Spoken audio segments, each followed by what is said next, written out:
welcome back. Starting on Friday, Denver's Greek Fest is breaking out food, music, and fashion to immerse Coloradans in Greek culture. Going to be amazing. Joining me now, we have some of the Greek fashionistas. Look at how good they look. Yeah, look at all these smiles all the way around.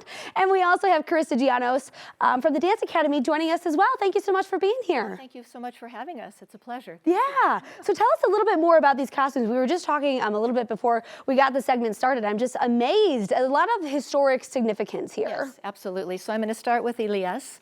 So this is Elias, and he is wearing our traditional national Greek costume. You can see it's sort of like a kilt type skirt, if you will, that the men wear. These were worn in the 1800s, basically from the freedom fighters. And King Otto, who was the first king of Greece ever, decided to not mandate, but nationalize the costumes. So they have a beautiful vest, which is typically made out of wool. They have the 400 pleats in the skirt, and then they have a fun fact a little bit about the shoes, which I will tell you in a minute. But what I do want to point out is that the skirt itself, you see that it's about 30 yards or so of fabric. It takes a lot to make these skirts. And they have 400 pleats. And the pleats represent the time that the Greeks were under Turkish occupation. We were slaves to the Turks for 400 years. And each pleat, there's 400 pleats for each year that we were slaves. And at the end of that, when the Greek War of Independence started in 1821, they busted out and they were wearing these and they were dancing them as liberation. It was a lot of fun. And so you will see this at our festival, actually, by the way. The kids will be wearing this at one of our performances. But really fun fact. I'm sorry. No, go ahead. Okay, so I want to hear the fun fact. So the fun fact is that the shoes are called saroukia, and they have this pom-pom on them, right?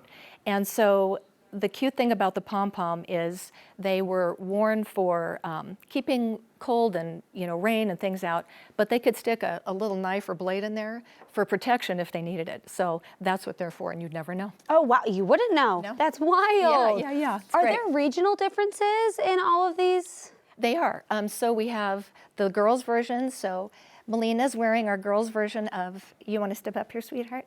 Come on here. This is the women's costume of the traditional, costume of Greece, which is Queen Amalia, and she was the wife of King Otto. And so she nationalized it really by being an influencer. She was awesome. She really didn't have to mandate anything. She just did it because everyone loved her dress. What we have here now are Chris Johns, come on up, and Mia Lucas.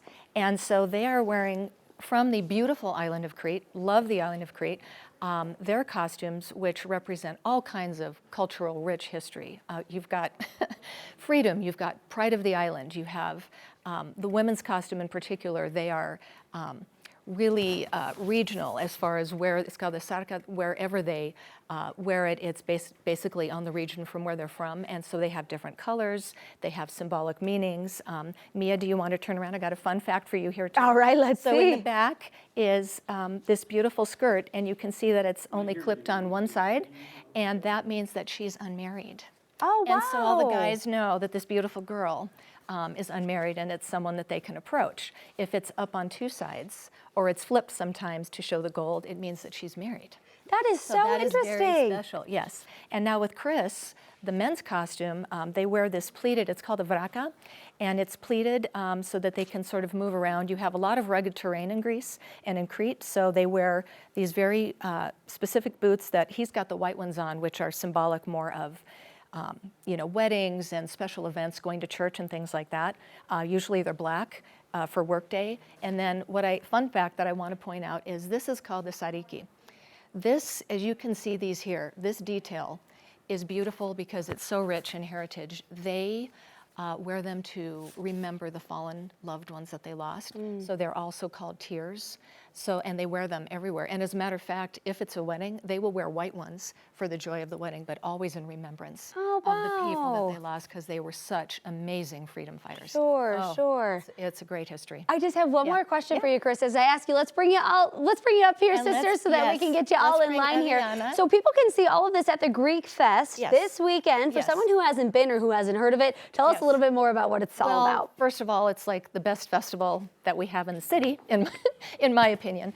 We have amazing Greek food. We have amazing entertainment. You'll see You know, we have probably 130 to 150 dancers that start from second grade to actually adults in a competition group, which I teach, along with my friend John Anidiotis. And so you will see all these represented, from the little ones to the big ones, and a lot of, like this costume, if I could just point out, that is from Rhodes.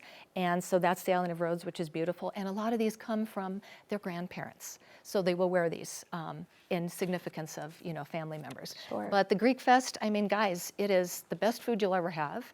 We have choir concerts, we have all kinds of things. It's wonderful. Beautiful. You will love it. Carissa, Yes. Oh, I already know that. Carissa, thank you Everyone's so gotta much. come, yeah. Thank you all for coming in. You guys look fabulous.